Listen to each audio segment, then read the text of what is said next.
ভাবে টাকা তোলার জন্য এই প্রোগ্রাম আয়োজন করা হয়েছে। শুনছি আয়োজককে গ্রেপ্তার করা হয়েছে। কে সে? তার পরিচয় কি?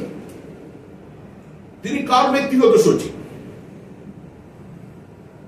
আমি তো শুনলাম কোথায় একটি যেন কারখানা করছিলেন তিনি, ওইটাই তার দেখার কথা ছিল।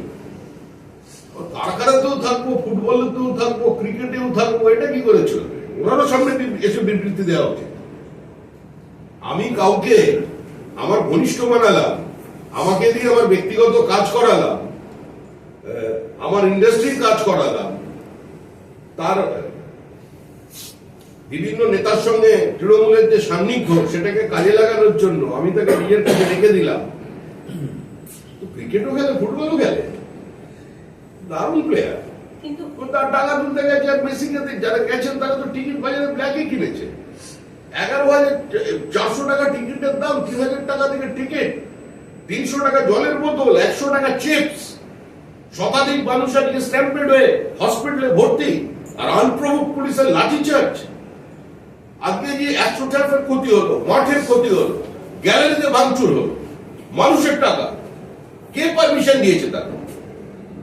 শুধু একজনকে গ্রেপ্তার করলে চলবে না, একজন তো বিরাট স্ট্যাচু বানিয়ে দিলেন। মনে হচ্ছে স্ট্যাচু অফ লিবার্টির সঙ্গে ওখানেও কম্পিটিশন চলছে। গুজরাটে একটা ছিল, তারপর দেখছি এখানে মেসি দাঁড়িয়ে পড়েছে সেখানে, চাপাচাপি করে একটা মেসি। ওখানে মেসির কি দরকার? পেছনে তো সব অঞ্জলি বুঝিয়ে দিয়েছে। এটা হচ্ছে আমার কথা নয়, এটা বিধানসভার ফ্লোরে দাঁড়িয়ে সব্যসাচী, যিনি আমাদের দলে অল্প দিনের জন্য বেড়াতে এসেছিলেন, উনি বলে গিয়েছিলেন। আমরা দেখেছি, এটা প্রত্যেক মানুষ দেখেছে কিভাবে নয়ঞ্জলি বোঝানো হয়েছিল। আজকে সেখানে নয়ঞ্জলি তো হয়তো হয়নি, একটু এগিয়ে সেখানে বিরাট বড় তৃণমূলের প্রোগ্রাম। এর সঙ্গে কোন জায়গায় দূর পর্যন্ত এআইএফএফ এর কোন যোগাযোগ নেই। এআইএফএফ এর কেউ আমন্ত্রিত ছিলেন না, এআইএফএফ এর কোন প্রতিনিধি ছিল না। আজকে যেটা হয়েছে সেটা সম্পূর্ণভাবেই হয়েছে তৃণমূল কংগ্রেসের কারণে। এর জন্য মুখ্যমন্ত্রী ক্ষমা চাইলে শুধু হবে না, যারা টাকা, যাদের কাছে টিকিটটা ধরুন ভেতরে ঢুকে ফেলে দিয়েছে, তার কি হবে? মেসি কাকে দেখতে এসেছিলেন? তো মেসিকে কারা দেখতে চেয়েছিল?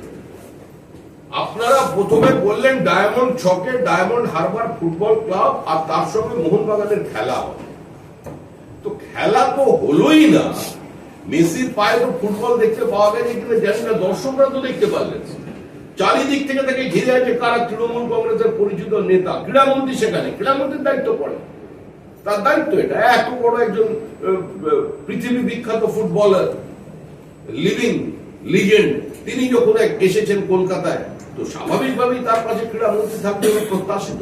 ক্রীড়ামন্ত্রীর ঘনিষ্ঠরা তাও সেখানে, যারা আগে সবাই তো তৃণমূল, তাদের মাঠের মধ্যে কি কাজ ছিল?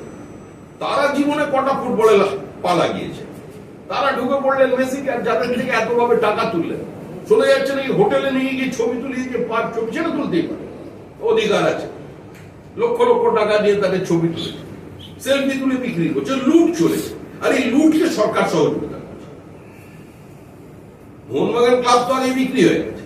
আমি মোহনবাগানের সমস্ত সমর্থকদের কাছে, সমস্ত প্রাক্তন ফুটবলারের কাছে, সমস্ত ক্রীড়ামন্ত্রীর কাছে, মোহনবাগান সমর্থকদের কাছে আবেদন করছি, দলের পক্ষ থেকে, ক্লাবের স্বার্থে, মোহনবাগানের গৌরবোজ্জ্বল অতীতের স্বার্থে, মোহনবাগানের প্রত্যেকটি সমর্থকের আবেগের স্বার্থে, দয়া করে এই জালিয়াতদের সঙ্গে ভবিষ্যতে কোনো খেলায় অংশগ্রহণ করবেন না।